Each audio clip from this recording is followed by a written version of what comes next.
नमस्कार, मैं सुभाष चौबदार और इस वक्त मैं रामलीला चौक जहाँ पर भागवत कथा हुआ है 21 कुंडे यज्ञ का आयोजन है और व्यासपीठ जी से हम जानने की कोशिश करेंगे कि ये आयोजन का प्रयोजन क्या रहा। इस वक्त हमारे साथ मौजूद है व्यासपीठ पे विराजमान पंडित राजेश जी मिश्रा।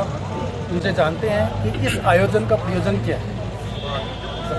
जय श्री कृष्णा। सभी सनातन प्रेमी, जहाँ तक मेरी आवाज़ आ रही है, सभी से मेरा यही निवेदन है कि ये जो कार्यक्रम हो रहा है ये सनातन धर्म का उद्यान करने के लिए हो रहा है कि इससे सनातन का उदय होगा।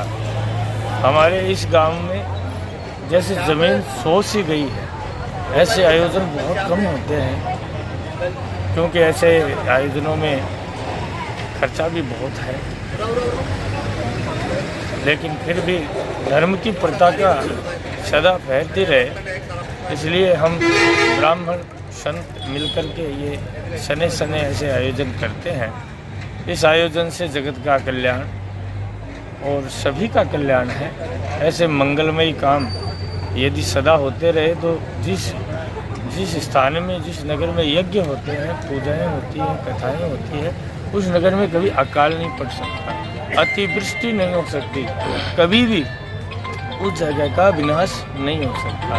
तो यज्ञ देव हमें सब वस्तुएं प्रदान करते हैं। पिछले 4 दिन से लगातार कथा हो रही है। आमतौर पर देखने को मिलता है कि महिलाएं ही ज़्यादा उत्साहित हैं। देखिए, ये एक दिन का कार्य तो है नहीं, 7 दिन का कार्य है और इसमें पुरुष जो हैं वो ज़्यादा भूमिका नहीं निभा सकते थे। ये सबका कारण है कि अपनी अपनी गृहस्थी की भी चिंता ही रहती है, तो ऐसा नहीं है कि सभी लोग इसमें बड़े उत्साहित हैं। महिलाएं आती हैं तो धर्म के जितने भी क्षेत्र हैं वो महिलाओं से ही चल रहे हैं।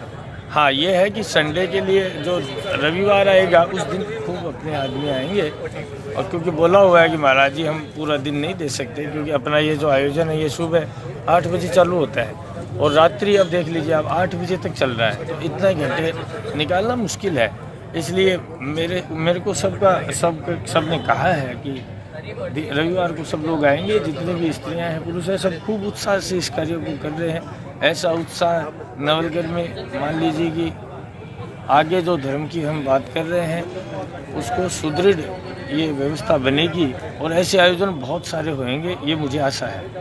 मतलब हम ये उम्मीद करें कि आगे भी ऐसे आयोजन होते रहें। प्रयोजन मेरा यही है कि आगे भी ऐसे आयोजन होते रहें, क्योंकि जहाँ यज्ञ होता है, पूजा होती है भगवान की, वहाँ पे जहाँ सेवा होती है वो जगह पुण्यमयी हो जाती है, वो गांव में तीर्थ हो जाता है।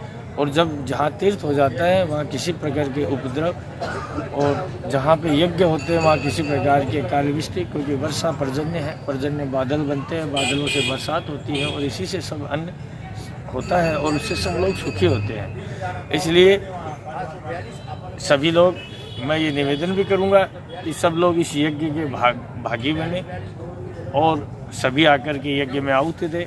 अभी 4 दिन ही हुए हैं, 3 दिन ये उत्सव महा उत्सव में परिवर्तित हो जाए, ऐसी मेरी आशा है और ऐसा मेरा विश्वास है कि ये निश्चित रूप से ऐसा होगा कि अंत में जब हम ये कार्य समापन करेंगे तो यहाँ पे पैर रखने की भी जगह नहीं रहेगी। और ऐसा आयोजन मुझे आशा है और मुझे लगता है, और तभी हमारा ये धर्म जो है, हम एक ही बात पर दृढ़ संकल्पित हैं कि कैसे भी सनातन हमारा जागृत रहे, हिंदू धर्म जागृत रहे।